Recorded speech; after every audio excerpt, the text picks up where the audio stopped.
If you are in a place where you have been wanting to be consistent, you've been saying it for a while, but you still keep breaking promises to yourself and not showing up the way that you know that you can, in this video, I'm going to talk about the 3 things that are keeping you inconsistent and how you can change them. Now, before we start, I just want to give you a quick testimony because I do not want you to feel like this video was coming from someone who has always been consistent. There have been many areas in my life where I have wanted to be consistent in something and yet kept finding myself in the same place every year. YouTube is one of them.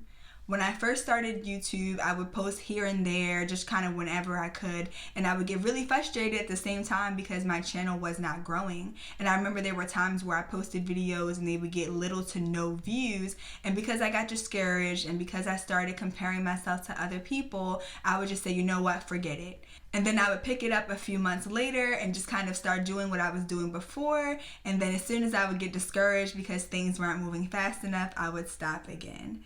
So thus I ended up in this cycle of starting and stopping, being disappointed with myself, being stuck in comparison, until I finally said, enough is enough.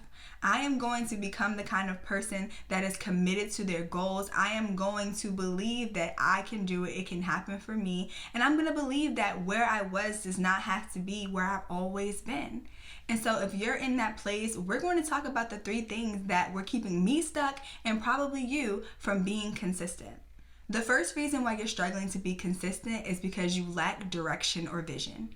We hear this all the time about how important your why is, but your why and where you're going is very crucial. If you don't have a clear idea of where you're going and why it's important that you get there, you'll slack off. You'll do the minimum effort to get there because it's really not a priority to you.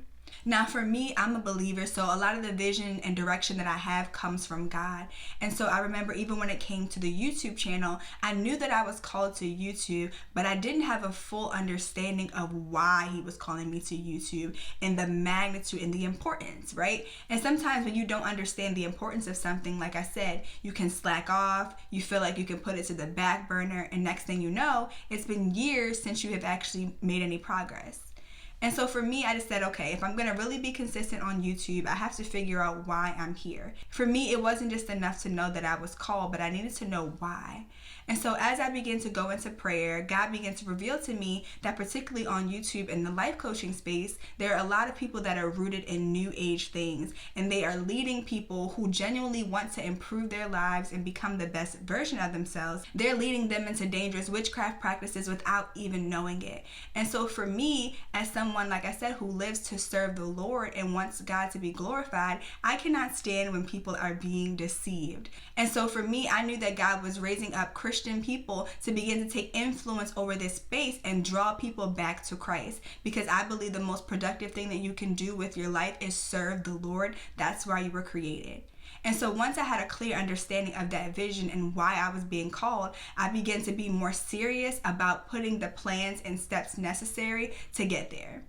For me, I believe that consistency plus effort equals results. And I've had to learn over the years that even when things don't work out exactly when I want them to, or when I don't see the immediate fruit, if I just be consistent and I continue to put in effort, the results will come. 1, because God called me here, and 2, because that's just how things work. So getting clear on my vision was the first step in order for me to start being consistent. Now, the second reason why you struggle to be consistent is because of poor planning. Now, some of you aren't even planning anything at all, and the others of you have started planning, but you're very inconsistent with it, and you're probably not planning things out the right way. You've probably made a general list of your goals like lose weight, travel more, or, get my life together in 2024 or whatever year this is that you're watching it, but you haven't actually made the necessary planning steps to get there. Without the proper systems and routines, you won't actually be able to see any progress being made on your goals.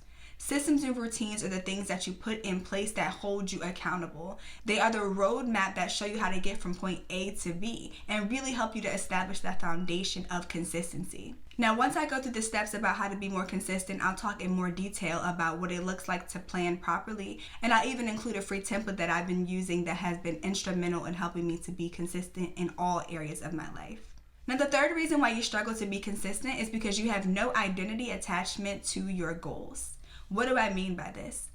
Let's say that one of your goals for the new year is to start losing weight and go to the gym, but you constantly tell yourself, I'm not a gym girly, I'm not really a fan of the gym, I'm not a runner, I'm not really into those things. By constantly telling yourself those things over and over, what you're doing is you are telling yourself that you are not the type of person that can reach that goal of losing weight. You have to begin to change your language. And I know that you have been probably saying those things to yourself for a really long time, but your language affects the way that you see yourself. And if you don't see yourself as the type of person that can accomplish that goal, then you will not do it. If I did not see myself as someone that could be consistent on YouTube, someone that could produce high quality content, someone that was called to this space, then I would constantly entertain those intrusive thoughts that were trying to sabotage me, get me to procrastinate, get me to be in fear, because I did not believe who God called me to be. So if you really want to begin to be consistent in the things that you're going to do, you have to begin to believe that you are the type of person that can accomplish those goals. Now that you have a clear understanding of the 3 things that are stopping you from being consistent, which are lack of direction or vision, poor planning, and also a lack of identity attachment, let's get into the 3 steps on how to actually be consistent. Number 1, get clear about where you're going and why. Do not skip this vision step. I know that we talk a lot about vision boards and writing down our goals, and sometimes it can feel so repetitive that it becomes less important, but it is crucial to identify where you are going and why. Your why is the thing that sustains you when your motivation runs out. We have a lot of motivation at the beginning of the year. Everybody's all excited and hopeful for their journey. Yet as soon as their energy runs out, or things get hard, or they meet resistance, or it doesn't feel fun anymore, then you start to get unmotivated towards your goals. But having that why will be the thing that anchors you. So for you, your why could be the reason why God is calling you into this industry or space. Your why could be that you're tired and frustrated of breaking promises to yourself and being in the same place every year. And so you were determined, not only for you, but also for your family, to complete the things that you've been called to do.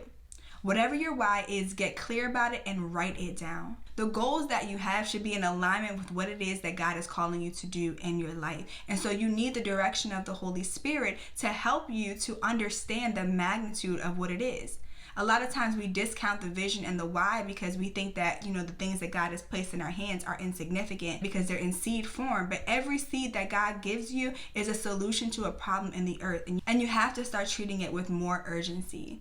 So again, that first step to being consistent is to get clear on where you're going and why. The second step to how to be consistent is to make a clear plan and strategy. Notice that I said clear. Something that is clear means that you can hold yourself accountable to it. Now, we've all heard of SMART goals, and this is a great way to do this. And SMART stands for specific, measurable, achievable, relevant, and time-bound. This is a great way to make sure that, first of all, your goals are clear. Now, when it comes into the planning and the strategy phase, this is where you're going to want to get clear about how you're going to get there. So your goals identify where you're going, but the plan should indicate how you are going to get there. What systems are you going to get in place to achieve your goal? What routines do you need to put in place to make sure that you are being consistent no matter what comes up in life? What kind of accountability do you have in place for those moments where you're feeling discouraged and you want to give up?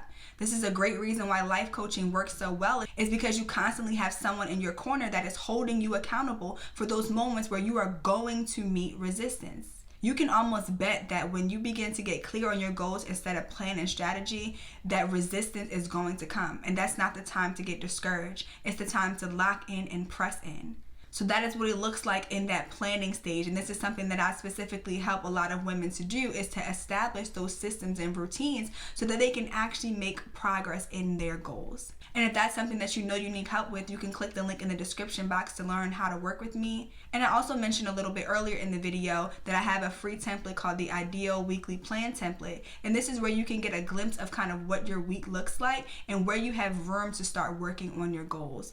This is something that I use in my own life, and it has worked tremendously because I have a visual for where I can actually assign time to work on my goals so that they're not just floating around in my head. So that'll be available in the description box below as well.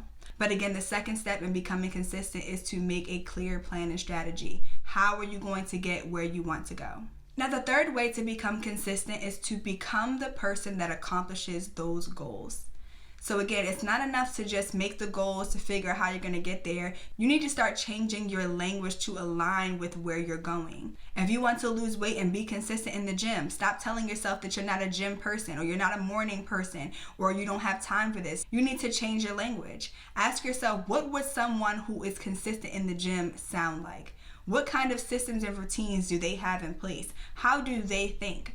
Once you begin to align yourself with that, you'll begin to change your language, which will ultimately change your actions. And you'll find yourself being a lot more consistent in your goals.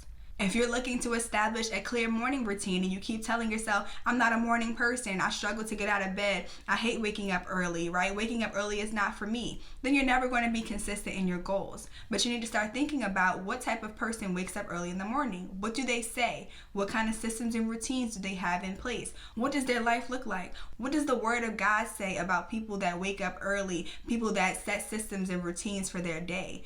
These are the things that are going to be able to shape your identity. So let's recap the 3 steps. How to become consistent. Number 1, get clear about where you're going and why. Number 2, make a clear plan and strategy. I have a free template that you can use in the description box below. Number 3, become the person that accomplishes those things. Begin to change your language so that it aligns with who you want to become. If you do these 3 things, you will find yourself on your way to being consistent. Anyone can be consistent. Anyone can change their life. You just have to decide to put in the work. So I hope that these tips have been helpful. If they have, and you know someone who is looking to be more consistent, definitely share this video with them. And I will talk to you guys in the next one.